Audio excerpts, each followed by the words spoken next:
Hi, my name is Mark von Drasek, or Doc V, and I'm a physics teacher and research advisor at Evanston Township High School. And this is just a quick video to give some ideas as to where you can find reliable information for any kind of STEM type projects that you may be working on. This can be primarily for getting your background information, doing literature reviews, all the things that you tend to do when you do any kind of research, really, in any kind of class. So the first thing is to make sure it's reliable. And that's something in this day and age is getting honestly more and more difficult to do. There's a lot of misinformation and disinformation out there on the internet.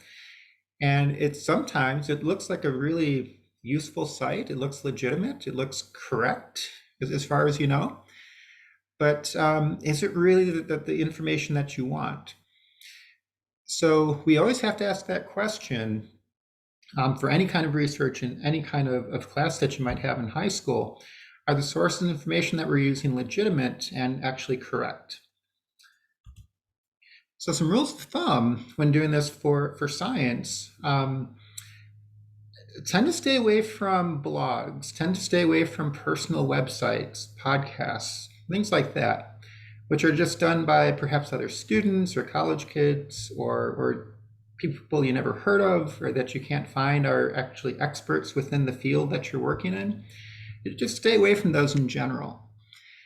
Instead, you probably want to use things like university or academic sites, the .edu type websites, government sites, different agencies or national laboratories that have a .gov suffix to them on their web address. You can look directly at, sometimes you find information on businesses and industry sites. The companies, the experts that actually work on a particular problem that's related to what you're doing. That would be like firsthand information. Ideally, you want to find experts providing the information that you're going to use when you actually present any kind of report or present the work that you do on a research project.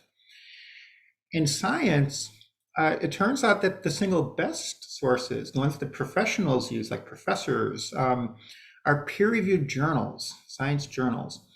Those are where the primary researchers will present their results, and other experts, their colleagues and peers within that field, actually review it before it ever gets published to make sure it's correct, to talk through and go through a long editing process. Many of the articles that you find in journals actually have gone through almost a year or more worth of time just to get published in that particular journal. Okay, so those tend to be vetted out pretty well. Now, for high school students, some good first steps, okay, especially if you're younger, if you're new to research, freshmen, sophomores, typically, honestly, perhaps the first best place to go is your science textbook. Find a textbook in whatever subject area, whatever discipline you happen to be working in, and just get the background information, get the vocabulary down, get the basic concepts or principles understood before you take the next step into things like Science News or Scientific American articles.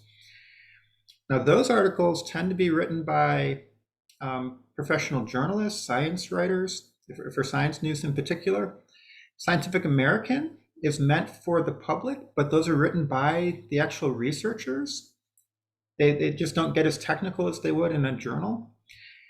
When you do searches online, many students aren't actually aware that there's what's called Google Scholar.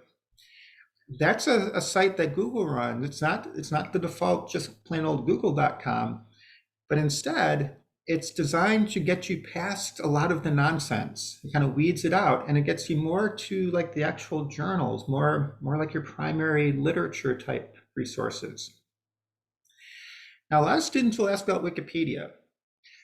Wikipedia could be a first good step, especially for technical subjects like in STEM.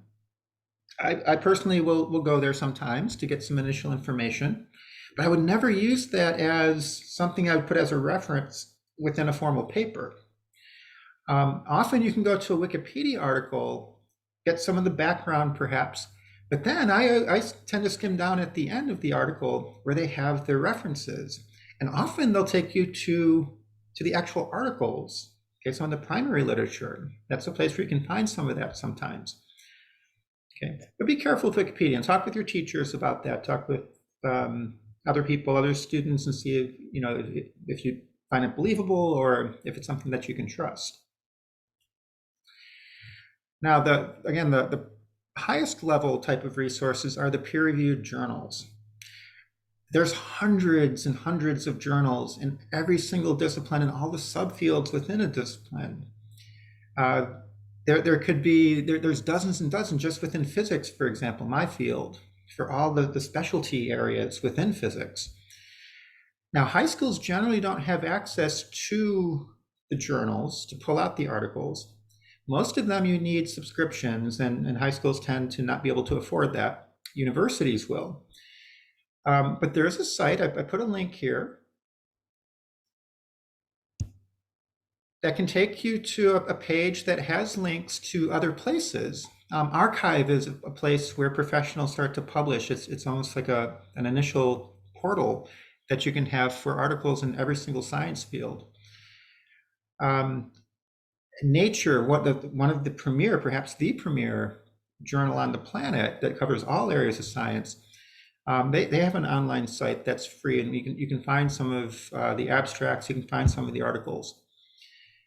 PubMed is very good. There's a very good site down here called Scientific Research that I highly recommend. That can take you to a lot of the peer-reviewed journal articles, and you can pull those off that for free. If you need an article ever and you try to click on it and it needs a subscription, that's when you can talk with your teachers about that. And there's ways that we can get our hands on some of those articles. We can also contact experts at places like Northwestern or other universities to get some advice on a project or to get background information, talk with their graduate students and things like that. There's lots of ways to get really trustworthy, state-of-the-art, current types of information for the types of projects that we do in high school. So again, stay away from personal sites, Jimmy's blog kind of thing. I wouldn't trust those.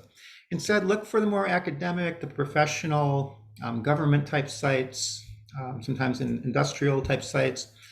Look for peer-reviewed information, journal articles preferably. That's what you tend to do if you want to submit to like contests or something. You want to try to find those types of research checks for information.